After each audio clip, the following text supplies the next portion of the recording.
हर साल भारत का बजट आता है और उसके साथ आती हैं बड़ी बड़ी घोषणाएं और ढेर सारी उम्मीदें। लेकिन 2026 के बजट में क्या चमकदार वादों के पीछे की सच्चाई कुछ और थी? तो आज हम भाषण और स्प्रेडशीट के बीच की इसी कहानी को समझने की कोशिश करेंगे और देखेंगे कि असली तस्वीर नंबरों में कहां छिपी है। तो चलिए सबसे पहले उस तस्वीर को देखते हैं जो बजट के भाषण में पेश की गई। अगर सिर्फ वित्त मंत्री का भाषण सुना जाए तो ऐसा लगता है कि भारत एक बहुत बड़े बदलाव की दहलीज पर खड़ा है। घोषणाओं की लिस्ट देखिए, वाकई में काफी प्रभावशाली थी। सेमीकंडक्टर मिशन 2.0, 7 नए हाई स्पीड रेल कॉरिडोर, बड़े बड़े टेक्सटाइल पार्क और 5 आधुनिक यूनिवर्सिटी टाउनशिप। सुनने में ये सब एक बहुत ही महत्वाकांक्षी और तेजी से आगे बढ़ते हुए भारत की पिक्चर पेश करता है। मतलब भाषण में तो एक ऐसे भारत की कल्पना की गई जो विकास की रॉकेट स्पीड से आगे बढ़ रहा हो। पर सवाल तो यही उठता है, क्या बजट के असल आंकड़े इस विजन का साथ देते हैं? तो चलिए इस पड़ताल की शुरुआत उस चीज से करते हैं जो हम सबको सबसे ज्यादा असर करती है, इनकम टैक्स। देखिए, मिडिल क्लास को टैक्स में राहत की बहुत उम्मीदें थी, लेकिन हुआ क्या?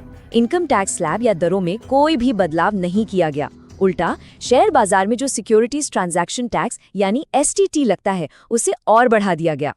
और इसका असर वो तो तुरंत बाजार पर दिखा। बजट भाषण खत्म होते होते सेंसेक्स 2800 पॉइंट्स नीचे गिर गया। ये बाजार की निराशा को साफ साफ दिखा रहा था। अच्छा, अब जरा बड़ी तस्वीर देखते हैं कि भाई सरकार के पास पैसा आता कहाँ से है और फिर जाता कहाँ है। ये जानना काफी दिलचस्प है कि सरकार की कमाई का जो सबसे बड़ा स्रोत है, करीब करीब 1/4 हिस्सा यानी 24%, वो टैक्स से नहीं बल्कि उधार से आता है। उसके बाद इनकम टैक्स 21% और कॉर्पोरेट टैक्स 18% का नंबर आता है। इससे पता चलता है कि देश चलाने के लिए कर्ज पर निर्भरता कितनी ज्यादा है। और ये पैसा जाता कहाँ है? राज्यों को उनका हिस्सा देने के बाद दूसरा सबसे बड़ा खर्च है ब्याज का भुगतान, जो कुल खर्च का लगभग 20% है। जरा सोचिए, सरकार की कमाई का हर 5वां रुपया सिर्फ पुराने कर्जों का ब्याज चुकाने में चला जाता है, विकास के कामों में नहीं। अरे हाँ, एक मजेदार बात, ये बजट रविवार को पेश हुआ था। ऐसा पहली बार हुआ, मतलब एक पुरानी परंपरा टूट गई। खैर, चलिए वापस नंबरों पर लौटते हैं। अब आते हैं इस पूरे विश्लेषण के सबसे अहम हिस्से पर, जहां हम बड़े बड़े वादों की तुलना उनके लिए रखे गए असली पैसों से करेंगे। शुरुआत करते हैं शिक्षा से। देखिए, एक्सपर्ट्स दशकों से ये कहते आ रहे हैं और नई शिक्षा नीति 2020 में भी ये बात दोहराई गई कि भारत को अपने GDP का 6% शिक्षा पर खर्च करना ही चाहिए।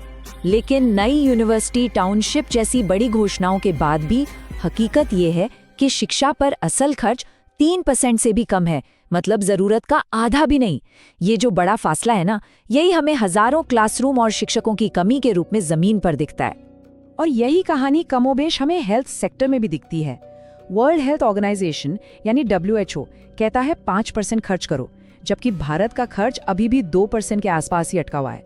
इसका मतलब है कि बेहतर अस्पतालों और स्वास्थ्य सेवाओं का इंतजार अभी और लंबा है।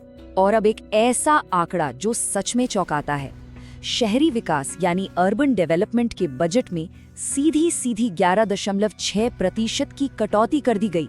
और ये तब हुआ है जब हाई स्पीड रेल कॉरिडोर जैसी बड़ी योजनाओं की घोषणा हो रही है। ये एक बड़ा विरोधाभास है। बेरोजगारी से निपटने के लिए भी कई योजनाएं सामने रखी गईं, जैसे 7 स्ट्रेटेजिक सेक्टर्स पर फोकस, मेगा टेक्सटाइल पार्क और छोटे उद्योगों के लिए ग्रोथ फंड। लेकिन जो विश्लेषण है वो ये कहता है कि ये सभी उपाय इनडायरेक्ट हैं।